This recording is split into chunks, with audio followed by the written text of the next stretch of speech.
to get to see that invitational token of Jerry Thompson's put to good use. Well, we can only hope so if you're a Dark Depths fan. If you're a Dark Depths fan, absolutely.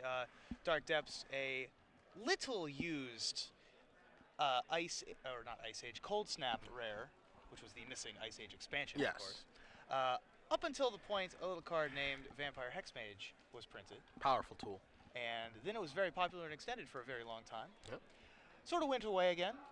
But then they changed how the rules of legendary cards worked. And that allowed Thespian Stage and Dark Depths to work really well together. And that is what Kennen has. He is the Thespian Stage variety as opposed to the Vampire Hexmage variety. That's correct. Dark Depths deck. Andrew Shrout playing Death and Taxes. We've seen him once already today, and we saw him a bunch yesterday in the Standard Open as he made the top 4 and then the finals. Yep. I believe both of those matches were on camera. That's correct. He was the finalist, losing to Owen Turtenwald. Both of those players, actually, because I know Owen did win last round, are sitting at 6-1, basically playing win-and-in matches here. So Shrout is going to be playing Death and Taxes. He's going to wasteland this Grove of the Burnwillows here of Haas. And, you know, I don't know how the matchup kind of lines up here for him. You know, he's playing against a Dark Depths deck. He does have access to Swords of Plowshares, of course, but Kennen's deck does have a bunch of mana in it. It's more of a Life from the Loam deck than anything. 4 Smallpox, 4 Liliana of the Veil, 4 Life from the Loam. It's a very powerful engine against the fair decks of the format and the unfair decks of the format, but particularly the ones that are trying to play 1/1s for 1. For example, this Mother of Runes. Yeah. Kennen played a turn 1 Mox Diamond, by the way. That was from from the Vault's expansions. He is going to play Entomb. Entomb is going to go and put Life from the Loam into the bin, and we're going to get this engine underway. I love a good Entomb for Life from the Loam. It's someone who's actually going to Punishing Fire. Yes, even better. Yes. So Entomb is awesome in this deck because he can do that. He can go get Life from the Loam. He can get Punishing Fire. He can go get Faithless Looting. He can go get a Squee. He can go get a Nether Spirit. Oh my. He can go get a Raven's Crime. Goulet. This deck is great. Is that what the kids say? Goulet? This is the best Entomb has ever been. Forget Gristlebrand. Forget Iona. Forget Elishnorn. Or on Burial Rights. Yeah, all of that nonsense. Man, the one-ofs that he can search for here are nice. Yeah, this is a pretty nice one that he's got. Most of the time you're going to get the Life from the Loam to get an engine going, but Punishing Fire against Death and Taxes is an engine all on its own, and he's already got the Grove of the Burnwillows in play, even though one of them was wastelanded early. And so while Andrew is at 22, that's not really what he. That's not the point of the game. You're right. He has more life than his opponent. In theory, he is winning right now. Technically he's winning. Yeah. But I don't know about you. Are you seeing 22? I am, but I don't. That's not what I want to be doing. You know what? That was good. I'm glad you set me up there. I knocked that right out of the park. You did. Because see, Shrout's at 22, so that's why the joke is good. Wait, explain it again. See, he's at 22, so that's why the joke is good. Yep. Thank you. Yeah. So Andrew. We saw Owen last round. Andrew is going to play a Rishadan Port and a Thalia. Thalia is going to slightly slow Kennen's development here, but the Punishing Fire is still going to cost 3 mana, the next one. And he's still going to be able to take care of pretty much everything that Andrew plays. And Andrew doesn't really have a card advantage engine to be able to battle the card advantage engine of the Punishing Fire. The problem here for Shrout, and I think it actually stems to 2 things. Number 1 is that I don't think he has any idea what he's playing against, or at least he didn't coming into the game. And the reason I feel like I kind of know that is because we saw a turn 1 Wasteland against a deck that has a whole bunch of land and Life from the Loam in it. So trying to Wasteland this deck and trying to deny this deck's mana, which is something that Death and Taxes tries to do via Wasteland and Port and Thalia and all that stuff, it is not going to work here. Right. That is not the route you can go. There is the Punishing Fire, as well as a Wasteland to take out the Rishadan Port, and Andrew is going to be choked on mana now. He has no additional lands, and that is just a draw and a pass. So things aren't looking great for the 28th ranked player currently in the Players' Championship race for the Star City Games Players' Championship, as Kennen is going to make a land drop.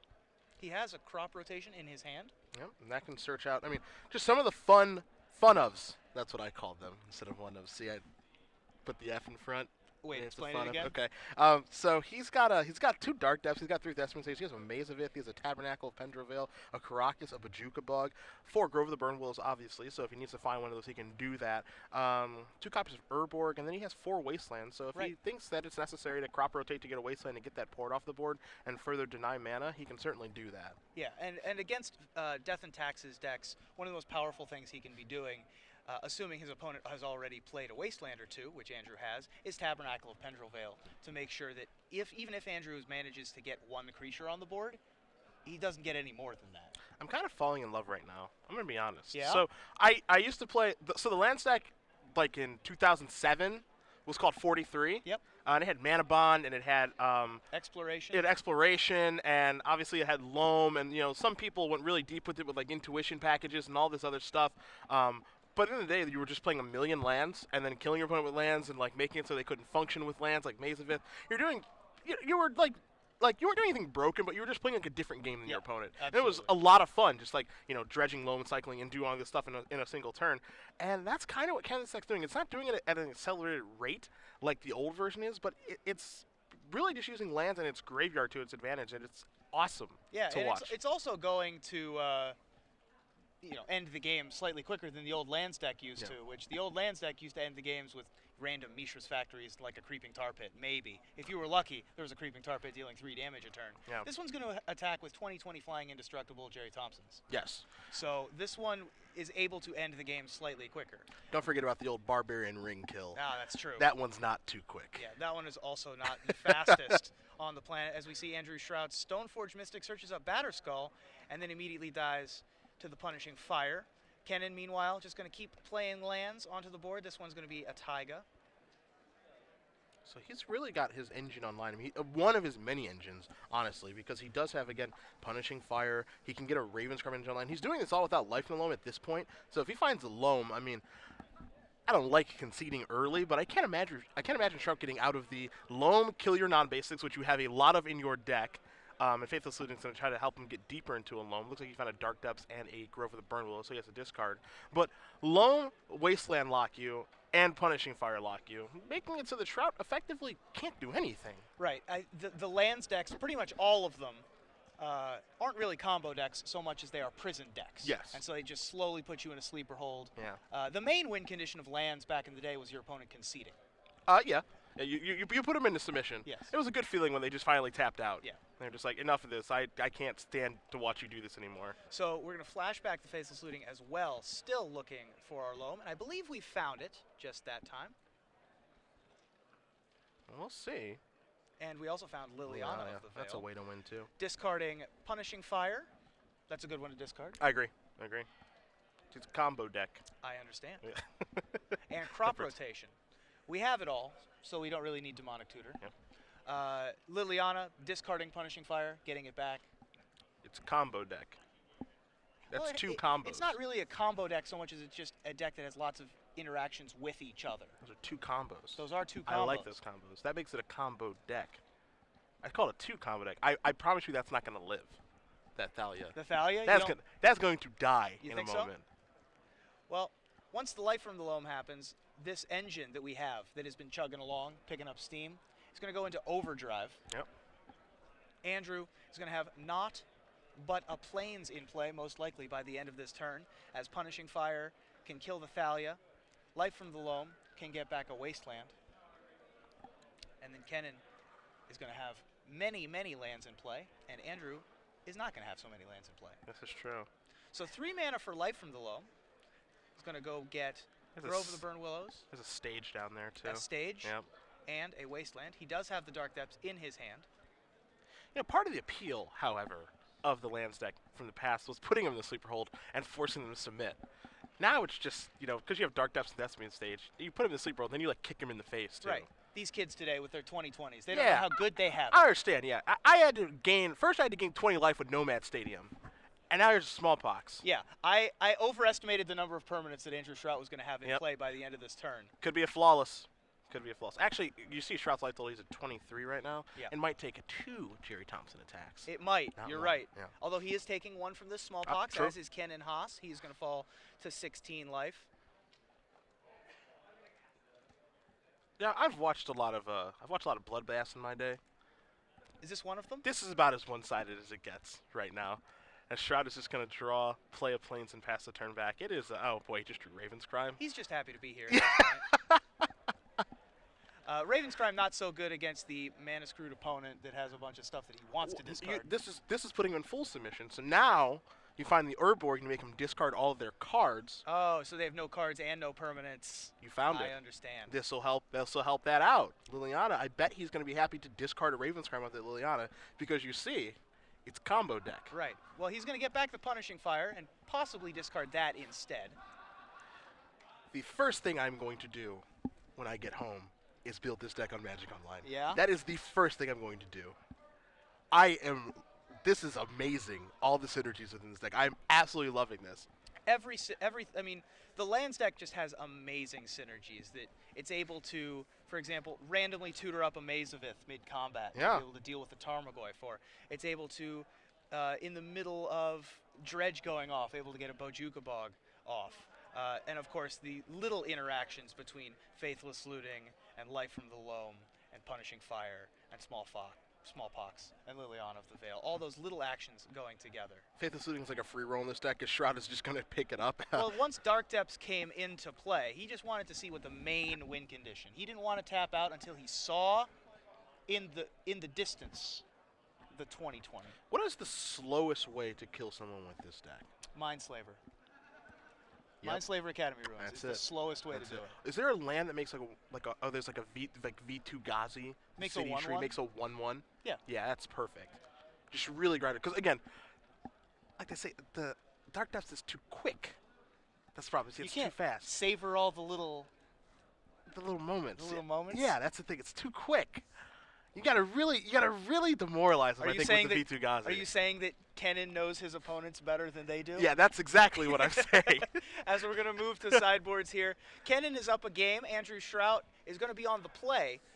Death and Taxes, a significantly better deck if it gets to have a Mother of Runes active on turn 1 against the Punishing Fire deck. Or just get to do something. He didn't get to do anything in that game. Shroud sideboard, he's got an Enlightened Tutor, 2 copies of Oblivion Ring, a Mirren Crusader, Sword of Light and Shadow, 1 Ratchet Bomb, 3 Aethersworn Canonist, 2 Cataclysm, 2 Sunlance, and a card that Kennen does not want to see in Rest in Peace. Yeah, 3 Rest of in those. Peace is a problem for Kennen.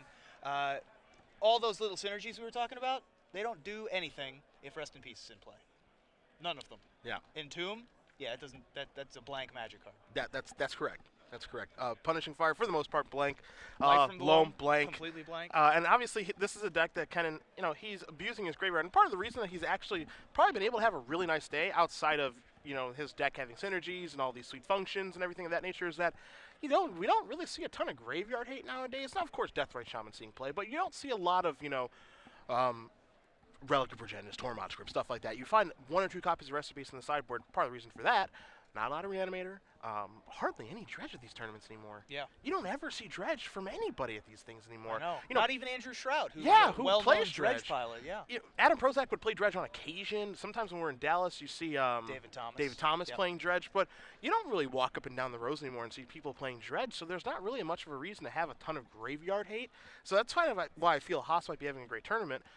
The one graveyard hate card that you do see a lot more of now is Rest in Peace, which, fortunately for Shroud, he has access to quite a few of those. Now, that's a 2-mana card, and a lot of the times, the Dredge deck can prepare for an inevitability where they can just have 5 zombie tokens and a 6/6 Grave Troll in play by the time Rest in Peace would come down. This is true.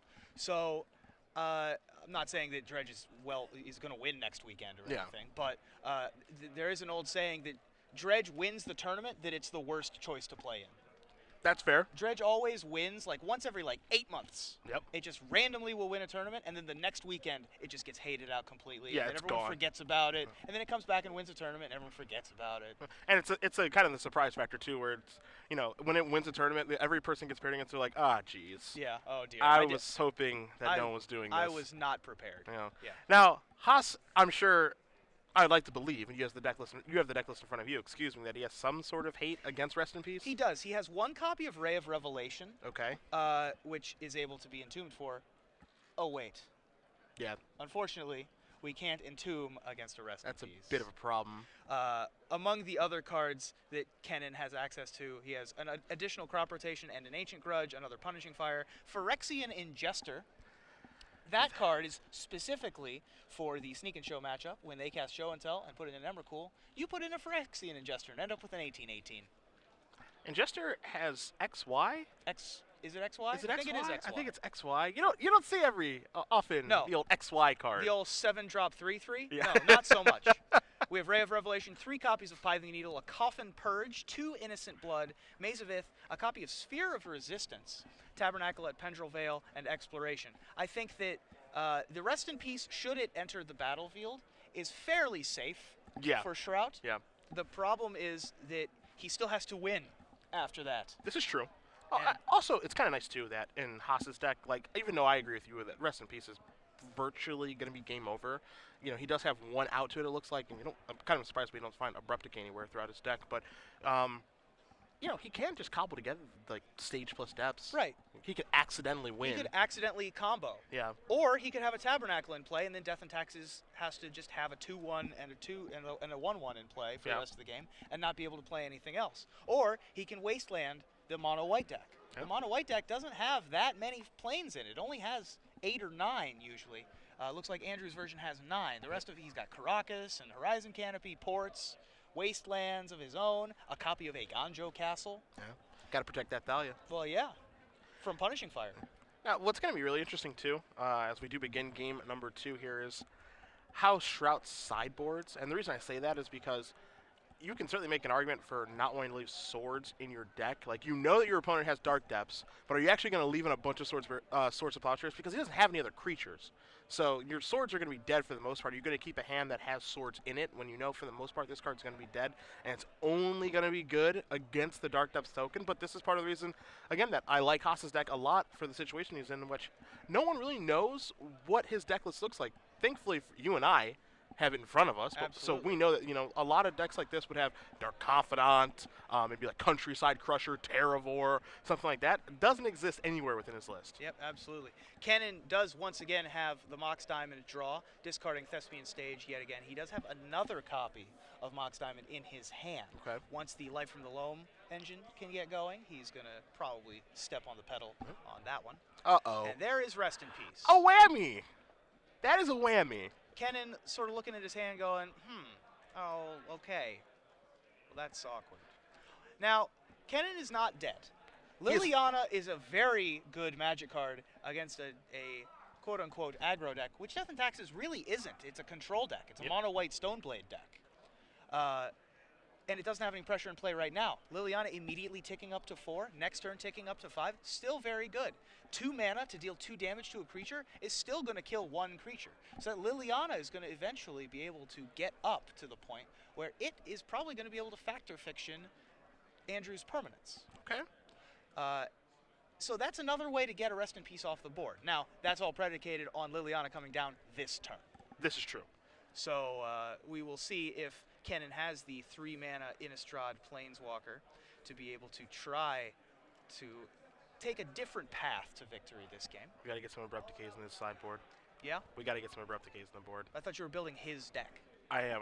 We got to get Abrupt Decays on the board. Okay. Rest in Peace is got to be a huge problem for him. We do have a Liliana. Yeah. It is immediately going to tick up to 4. Both players are going to discard.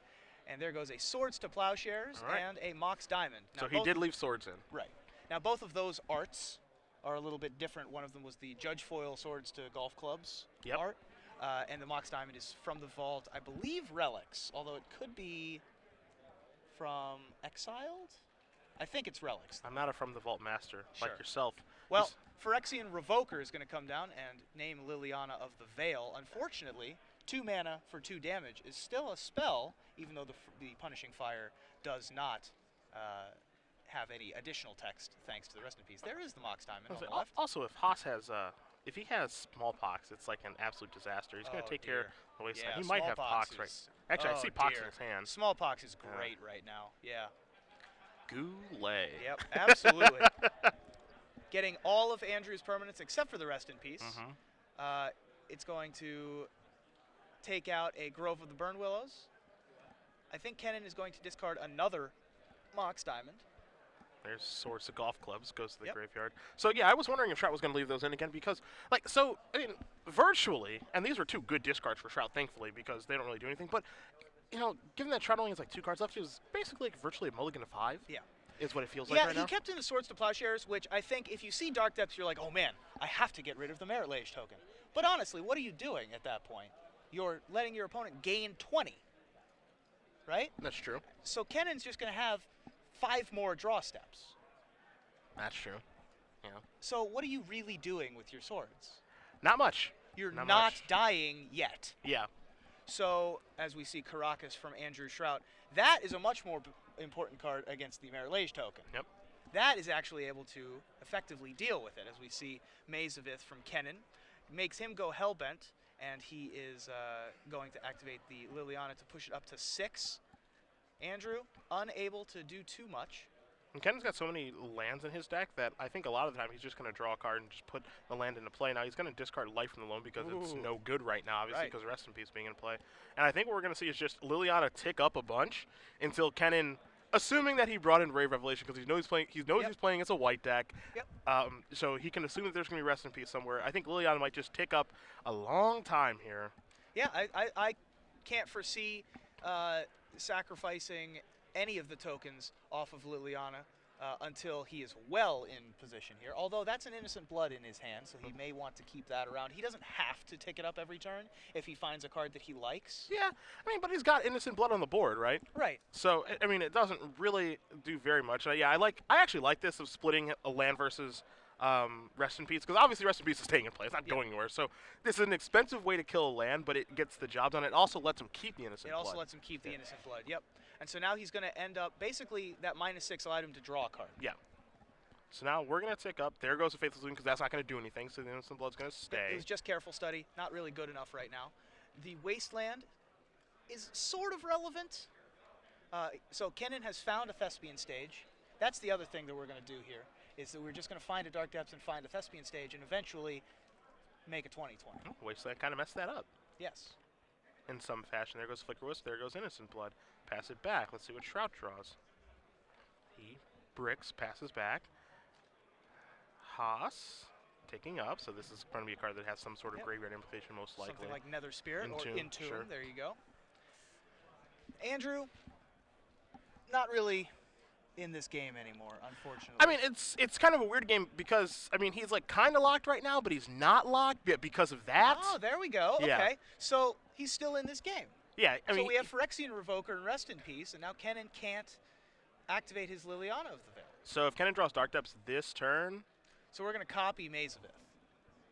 Is that what he's going to copy with Yes. that? Okay. We copied Mazavith just in case the Wasteland kills one copy of Mazavith to be able to save the Liliana until he can find an answer to be able to keep ticking up the Liliana. Okay, got it. All right, so Grove's going to come into play, pass the turn back. And so our slow pace has now become slightly glacialer. Yes. As no damage is being dealt and no headway is being made on either side of the board. This is my kind of magic. Yeah? I love it. Prison. I love prison-style decks so much. I want to play 2/2s for 1. I am also a fan of that, as here's this... Ha! Ah, Smallpox. We found it. Get that weak stuff out of here. That's right. And so, in response here, it's possible Wasteland is going to take out a land, although that's not really going to do too much. Yeah. I don't know if he wants to crack here with, yeah, I can't imagine he wants to crack with Horizon Canopy, so. He wants to save his Wasteland, obviously, for the Thespian Sage and the Dark Depths and things that can happen here. And, yeah, you can tick that up to 6, and...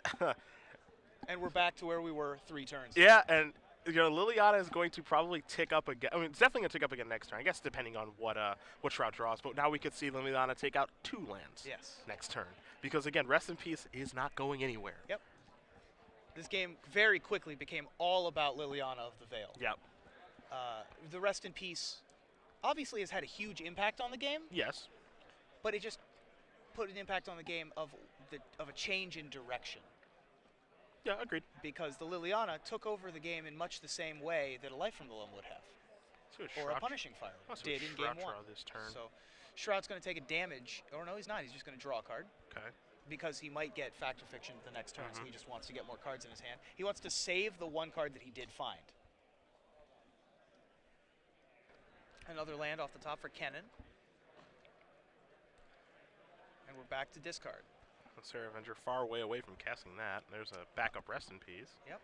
That's kind of interesting because so now he can sacrifice the Rest in Peace. Yeah, but he doesn't have a land yet. Right. And this time Kennen doesn't go down. He goes up. Okay, so he discards Rest in Peace. Okay. He knows that Kennen doesn't really have a great answer, at least yet. He probably doesn't even anticipate Kennen has many. It might be something like 2 Croson Grip in the sideboard or something like that. It's actually even less than that. It's just the Ray of Revelation. Yep. So there's Nurborg. This might. I think he can go. I think he can go Stone Rain now. okay. This is the most. This is a really expensive Stone Rain, but this again. I think that Stone Rain here is probably correct because like I don't. Well, okay. So if there's only one permanent in play, then Shrout can just choose not to sacrifice that. Right. Okay, so then the Wasteland would just get used right now. Like, so if he Yes. was the ultimate Liliana, He would just Shrout use would the use in Wasteland. response Yes. to kill one of those lands. Probably the best of the bunch is Thespian Stage, Yeah.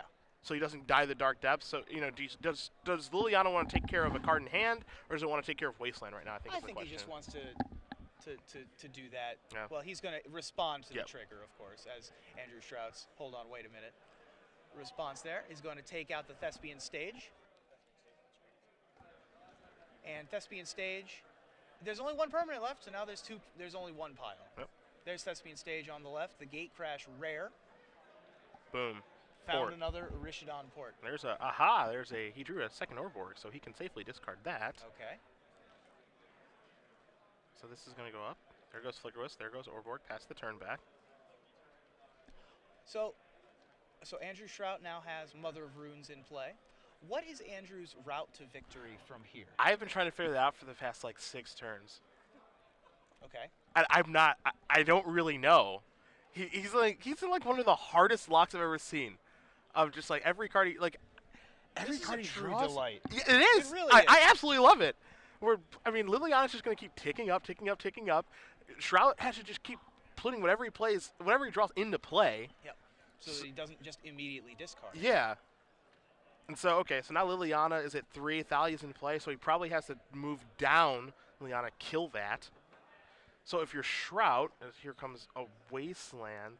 But so if we top deck another Thalia, that doesn't. it still doesn't do anything because we still have 2 Maze of It. Yeah, it doesn't really do anything. Well, the Thespian Stage is gone, so there's only one Maze There's of only It one left. Maze Yeah. of It. Okay, sure. But yeah, it doesn't really do anything because there's Maze of Ith. Now, Shrout has a Wasteland that can kill the Maze of Ith.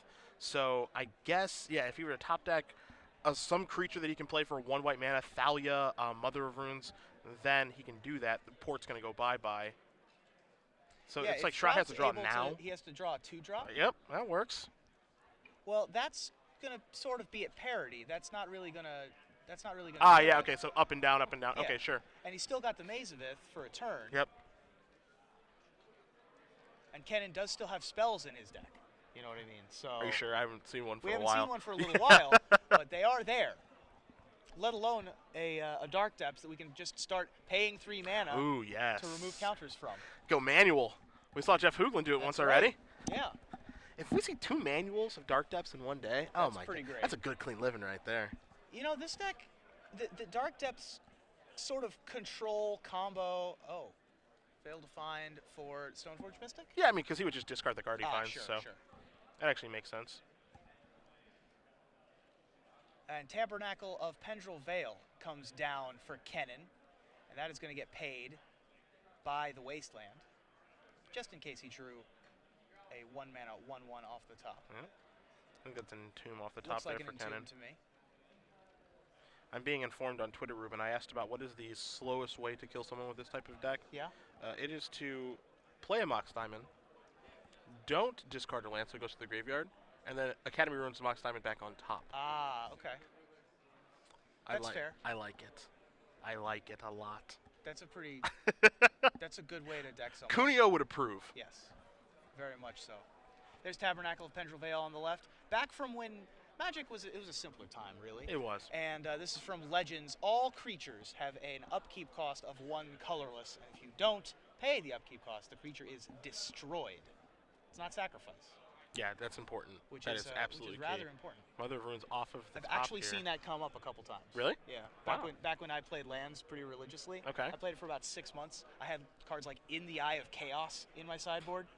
Yeah, I had some cute ones. Yeah, some real doozies Yeah, here. absolutely. And it actually came up when a player had an indestructible creature. Okay. Yeah. Okay. Fair enough. Now, if we look at the game state now, we've seen a lot of drawing and going all of that stuff, but now Now I think Haas is in a little bit of trouble because now Shrout has kind of worked his way around because he's got 2 creatures in play. Haas drew an Entomb, which obviously going to do nothing because Rest in Peace is in play. But if he takes up the Liliana, it goes up to 3, and then I guess he can maze a guy. Is the maze still there? The maze is gone. So. Oh, is the maze gone? Yeah, it died to Wasteland. Wow. So, okay, so there's no more maze. Tabernacle has the mana actually stuck, so Shrout can't actually cast a spell or anything. And we can't even make a second Tabernacle, of course. Yeah. So, but here's the issue. It's where Haas works Liliana up to 3. Shrout pays for his 2 creatures, attacks Liliana to 1. Haas works it up to 2. Shrout pays for the 2 creatures, attacks Liliana down to none. And I mean, this entire time, Haas has been bricking pretty badly here, but it looks like he's going to hold this card. Yeah. I wonder what this card is if he's holding it. It might be something like Punishing Fire, hoping that the okay, he's going to discard now. It's an Entomb, It is just an Entomb. But if it was a Punishing Fire, he might wait for the Mother of Runes to attack. So yeah, Liliana's going to go down to 1. Shrout past the turn back, so he's going to have to discard this card. Let's see what Haas draws. It was a life from the loam. Oh my goodness. So Andrew Shrout, instead of being in the complete lock, found a way. He found the key to the lock. He found a way out of that Liliana. Liliana off the top? Yeah, I was just going to say, almost a guarantee. There's a problem here that there are 4 Liliana of the Veils in Kennen's deck. Although, now, he's out of the lock. Now he's taking damage. Yeah. What is happening here? This game. Is that Andrew Shrout's music? Oh, no. Yeah. He's turning it around. He's hulking up. Yeah. So this is Kennen Haas. This is one of the downsides, though, is that he does have a lot of really bad top decks. When his graveyard, which is obviously an extension of his hand, he can't use it, he has a lot of bad top decks. Yes. And that's what's happened, oddly enough, over the entire course of this game. Yep. So let's see. Thespian Stage is going to copy Horizon Canopy. Horizon Canopy. Yeah, I like this because he's just basically saying, I need a new card really bad. Yep. And Shrout says, okay, that's fine. Draw. Squee! Oh, man! So he's going to cast Squee Goblin Nabob in order to block. Draw a card. Faithless Looting. Maybe we want to go a little deeper. The problem is that Squee doesn't go to the graveyard. That's true, but he can just cast Faithless Looting and actually find a relevant card. Yes. All right, so we're going to go 2. Looting. Draw 2 cards, trying to find something good. Doesn't find it, just 2 dual lands. Means he doesn't have to draw those later. That's good. There's a Mox Diamond in his hand. There's 2 lands and Squee. I think that Squee is going to enter the battlefield. Squee is going to put the brakes on that Mother now, Runes. Here's another good one. I know there's Rest in Peace in play, so Squee doesn't have any text box. That's true. But there's a Caracas in play. My heart. How proud are you? My heart is skipping a beat right now. Of this little legendary creature goblin. That's right.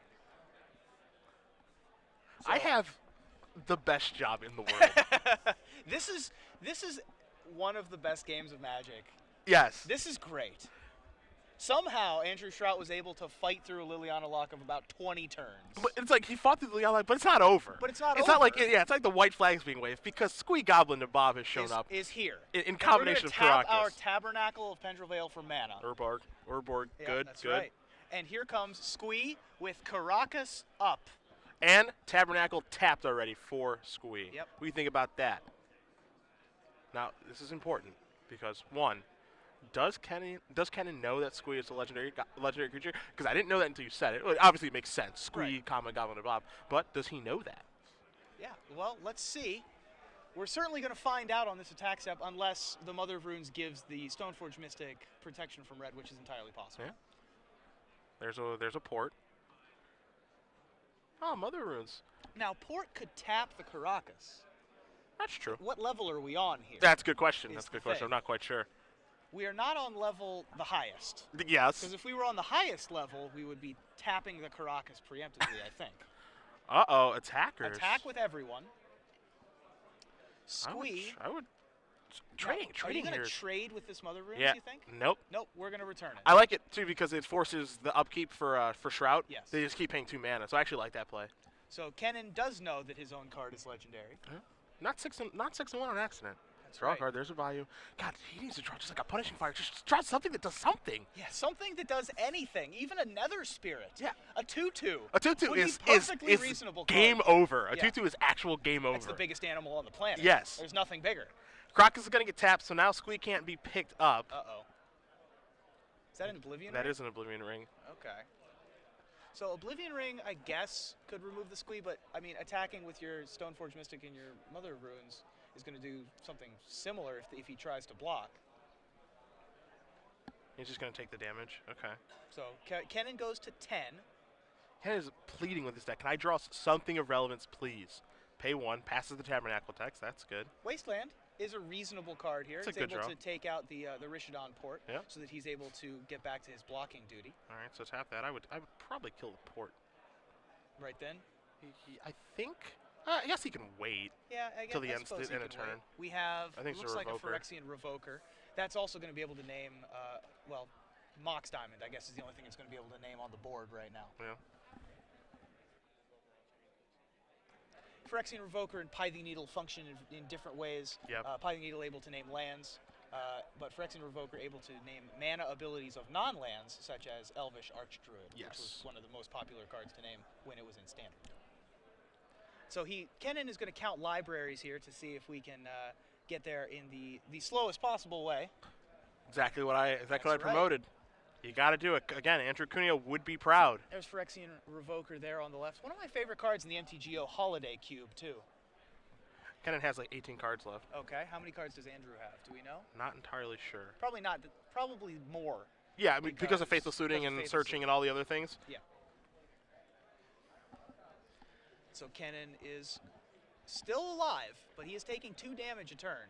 This is one of the strengths of the Death and Taxes deck, though, is that it's a control deck. It can attack from so many different angles. I've seen several games against, for example, Rug Delver, where it just exhausted Rug Delver of all of its threats. Yep, it can Just definitely happen. with lots of little things. So it looks like Kennen drew our best girlfriend. Except for Revoker, I believe, named Liliana. Oh, do you think so? Yeah, it did. Okay. We have confirmation. That's perfect timing in that case. Yeah. He finally draws the second Liliana, and right before Revoker shuts it down. Yep. And Liliana is obviously the card that's going to get Kennen right back into this game. Shrout, wow. He got out of a sleeper hold here. He was in the sleeper hold for like 10 minutes. What's like the worst wrestling submission move? That's what he was in. The worst one? Yeah. He was like in like the weakest one. I mean, Kurt Angle's ankle lock was pretty bad. Yeah, I like always felt. Yeah, it was that's just true. like, I'm going to hold your leg over here. Yeah. And it's going to hurt really bad. I don't know. I was never a fan of that one. So Andrew's going to attack with his, I mean, it's an army at this point. Yeah, Kennen it sure at feels 8. like it. It represents half of Kennen's life total. He's going to trade the Phyrexian Revoker. Snap block the Revoker. I think that Andrew has another. Does he have another Revoker? No, he's or got is it just O-Ring. The O-Ring is the last card in his hand. So I think what we're going to see happen now is we're going to see Liliana come in, and I think it's almost locked into making him sacrifice. Yep. Because taking up doesn't really do anything. Now, does he? Well, okay, taking up's not bad because it's actually going to get the O-Ring. Well, Yeah. no, that's not. Okay, I take it back because Shrout can sacrifice Horizon Canopy to make sure that doesn't happen. Sure. So it's not a lock that he gets O-Ring. So does he want to make him sacrifice and he'd lose it to an attack, or does he want to go up and maybe Shrout doesn't see that he can draw a card? He's taking it up, and Shrout does see it. A player of his caliber, unsurprising, he does not miss it. That Wasteland ain't going to need that, I don't think. Yep, that's gone. And there goes the card in Kennen's another hand, Tabernacle. Yep, another Tabernacle. Andrew pays the 2 mana, doesn't get Wrathed on his upkeep. There's an Enlightened Tutor. And I can search for O-Rings. Yep, that's probably where we're at this point. Earlier in the game, it might have gotten a Sword of Fire and Ice or something like that to try and speed the game up. It might also go get another Phyrexian Revoker to just shut off future O-Ring. Oh, no! It's over! No! Oh, my. Wow, he escaped. The Mandible Claw, he got out of it. That's right. Huey Jensen says that's the worst one. The Mandible Mandible Claw Claw is a by good one. Mankind, yeah. I was trying to think of other ones, but all the ones I'm thinking of are actually good. Yeah, I was going to say the Walls of Jericho, but that's actually good. That's a good Yeah, one, especially yeah. if it puts the knee on your head and contort your body. It's absolutely fantastic. Yeah. Chris Jericho, you are awesome. Or the You're probably watching. Like the Boston Crab. Yeah, it's great. That's a good it's one. great. We have in caps, and in caps is key here, the arm bar. The armbar works. Like, that's a thing that works in real life, not Yes. just on. It's not like the figure 4 leg lock that no one ever does ever. That's figure 4 is great though. Don't go insulting Ric It's Flair. really artistic. It is beautiful. It's a gorgeous thing to watch. Yeah, it is. but It is really nice. There's no way that situation is going to pop up in real life. That's not true. In real life, there are ropes to throw someone against, and then you knock them off, and then they can't get up there. They can't move. Let's bring it back. All right, They shall we? cannot move. So, I think the reason Kennen conceded that game, in all honesty, because he wasn't dead, but he kind of was dead, is because if you look at the clock in the middle, there's 10 minutes. Yeah. His deck takes a real long time to win, and it's not even like he's playing slow. I think his pace of play is perfectly fine. The issue here is that his deck takes a long time to actually kill the opponent. absolutely. So you see him sideboarding, and that's probably part of the reason, of course, why he has Dark Depths and Destiny on stage, so he can actually kill someone in time. Because this is part of the issue with the old Lance deck that got played in 06 and 07, is because Barbarian ringing someone or attacking with Mishra's Factory, that takes a really long time. So, And so it looked like the Liliana lock had sort of come to pass. Like, it had Factor Fictioned Andrew's lands 2 times. Yeah. It had plussed that many times. But this Death and Taxes deck is so resilient that it's able to leverage these tiny little advantages to be able to pull out victory from the jaws of defeat. Now, it did help that Kennen's deck pretty much exclusively functions on the graveyard. but it and also, that the all of entire his time, it draws- cost up nothing. Yes. Like, that was, I would have to go back and watch the replay. It felt like 20 draw steps or something, where it's just like, worst possible, right. worst possible. Land, Raven's Crime, like another card that only interacts with the graveyard. If there was some sort of sequence where he just drew like a Punishing Fire, Right. when the guy was addressing, he's like, all right, Punishing Fire your guy, keep my Liliana alive, keep you in the lock, he still would have been able to maybe win. Right. Well, God forbid he draws a Dark Depths. Yeah.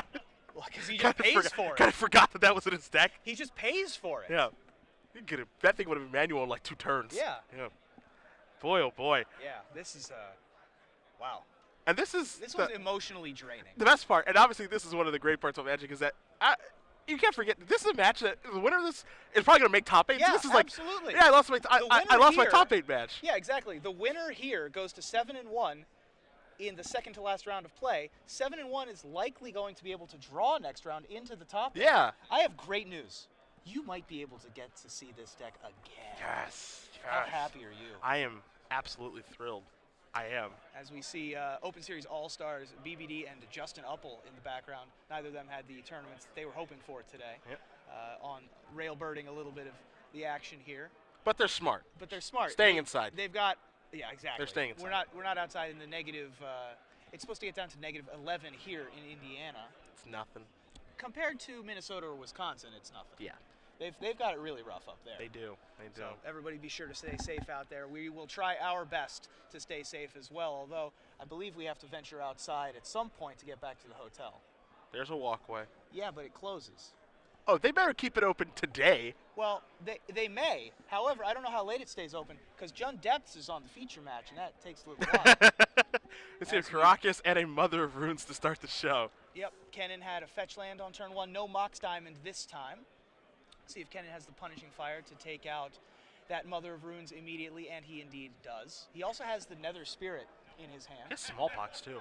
Ah, I don't know if he wants to set himself back in land, but I tell you, it's pretty hard to not want to cast Smallpox. Discard that Nether Spirit. Get this party started. I like it. This deck, I think, so what's better, Nether Spirit or Bloodghast? I think it's Nether Spirit. Well, if you're only running the 1, it's Nether Spirit. Okay. And if you're also if you're running about 1 million lands, Bloodghast seems to be better.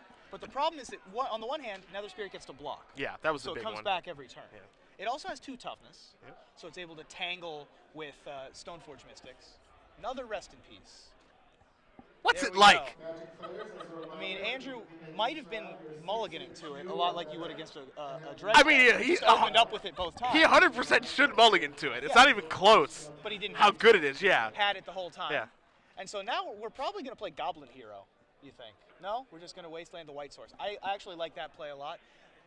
Andrew would have played a Plains if he had one.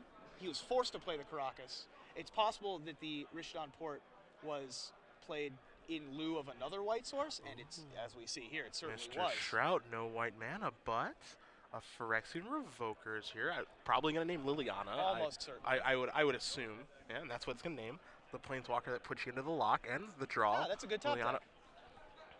I swear that we have not. This is not like a movie. Right. This isn't a script that's We happening. didn't set this up. No. It's not actually like the World Wrestling Federation, where he Whoa. broke out of the. I'm sorry to shatter your What world. are you saying right now? I have it on good authority that some of those matches are predetermined. It is my belief that if you get punched in the face 400 times, the 401st one will Makes really you angry? that will get Yeah. you going. That's right. This is a smallpox. Hulkamania is going to go down. And he's going to sacrifice a black land here. And he's doing this instead of a grove, which is a little bit surprising. Well, the Grove is going to let him cast crop rotation. Okay. I wonder what he's going to crop Which is rotate going to go for. get Oh. Urborg. Okay. Also here he can leave crop rotation up In response to the wasteland. to the wasteland. Yeah. Okay. Okay, that makes a lot of sense. There's a loam, Frown Town. Wow. Pass. Kennen doesn't have enough lands. That's rare. Yeah, it's extremely I rare. guarantee he'll draw one. Yeah. Yeah. There we go. Now the entire time that Shrout was playing in the previous games that we've watched, at no point did he ever have Aether Vial. So this is actually going to be pretty good in this situation, as the Liliana's going to go up, and it should go up to 4. Yeah. Now, do keep in mind that Kennen does have 30 lands in his deck, so Yeah. half of his deck is lands. He's going to be able to find them. Andrew, though, is going to be able to function underneath of this Liliana this game. Yep. Yeah, that should be at 4. So, okay, we're all good on that front. Yeah, but he should be able to function under Liliana, unlike the last game, primarily because that Aether Vial actually allows him to, cheat some things into play and stuff like that. And Ganjo Castle off the top here for Shrout. Yeah, for example, this Flicker Wisp would be able to flicker out the Liliana, bring it back in with 3 counters, and then attack it That's to true. immediately die. Thalia is going to be the play, Guardian of Thraben, one of my favorite cards. I love that card so much. I'd like it more if it was a Kithkin. You can't have it all, man. Can't we? Iganjo Castle is the land as well, so should he be able to untap and find a white source, Punishing Fire no longer an out to that Thalia, although we don't necessarily need one right now because Liliana's on the board. Strap up. I think it might be Nether Spirit time. Think so? We're holding off. All right. All right. Rats. Gonna move the Vial up to 2. All right, let's see. Shrout puts a die on top of his deck, signifying that's going to go up to 3 with that Flicker Wisp that you did mention, which is going to play, obviously, a huge role in this matchup. Absolutely. Although Kennen still has the crop rotation, and that could go get a Mazavith to be able to save it. It's true. Lots of layers here, lots of little interactions in both of these decks. And so the interactions between these 2 foreign decks that have all of these interactions with themselves, now interacting with something else, really going to throw a lot of wrenches in the works like it did in the last game, really. Yeah. But we have the age-old battle of Liliana of the Veil versus Rest in Peace yet again. All right. I was going to get excited there because he drew Dark Depths. He did draw Dark Depths. But there is a Wasteland. Yeah, that's the issue. So now here's 3 mana. Now this is an Aven Mind Sensor. All right. That's in response to the Liliana trigger. Yeah. So he can respond to the Aven Mind Sensor with crop rotation, Okay. which may happen. I think he's going to respond by sacrificing fetching. Bloodstained Mire. Okay. All right. So let's see what he's going to search for here. And he could, as you mentioned, crop rotate. He could crop rotate for Wasteland to kill Wasteland. I think crop rotation for Wasteland to kill Wasteland is probably the best option here. Yeah, I don't think it's bad. Okay. So that's fine. And Shrout's saying, yeah, that's fine. Because you can see the clock in the middle, Yeah. 2:14, and there's crop rotation. So that's similarly fine. He's playing mono white, no counter spells. Yeah, no Mana Tithe. Yeah, no And there's take backs. a Thespian stage. Oh, okay, I see what he's doing. Because he's going to play Stage and Depths in the same turn. I see. And Oh, okay. the problem here, and this depends on how many cards are in Shrout's hand, because if he only has 1 card left in his hand, Liliana gets to tag the, okay, hold on a minute. Okay, This is so gonna be the there is the Flicker Flicker Wisp. And that's going to reveal, or that's going to remove something. And it's going to be the Thespian stage, possibly. Okay, it's going to remove Liliana. Oh, it's going to remove Liliana. Okay. we So we're think. going to discard the Nether Spirit. Unfortunately, we didn't have an appearance from Mercadian Mask's All-Star Nether Spirit in this particular game. But I don't. Okay, so he hasn't played Lance, so now he plays the Dark Depths. You got to make it right away. Yeah, he has to do it right now. You got to do it right now. And he is going to do it right now. There it Okay, is. so Stage, copy this. Stage has 0 counters, so now he gets a Jerry Thompson token. The Dark Depths is going to go, as is the Thespian stage. All in. There is the 2020 Merit Lage. No swords, no Flicker Wisp. Andrew has already proven that he has Swords to Plowshares in his deck. Yes. Does Merit Lage have Trample? It does not. Okay. I've blocked it with Narcomoeba so many times. Okay. So many times. Fair enough. So we have at least 2 more draw steps because we have 2 flying creatures. Assuming, of course, we don't have a burn spell. Actually, the Liliana can make him sacrifice a creature. True, as well. true. So he might have to fade just 1 draw step. Yep. So Liliana's going to go down. Okay, there goes the Mind Sensor. Nope. Oh, Instead, okay, it's there gonna goes be that. Flicker Wisp. Okay. I think that's better. Punishing Fire. Oh, no! There it is. That's it! There it is. Kennen Haas wins the match over Andrew Shrout. 2 games to 1. Jund Depths moves on to 7-1. And yeah, and you see the look on their faces. They're exhausted. Like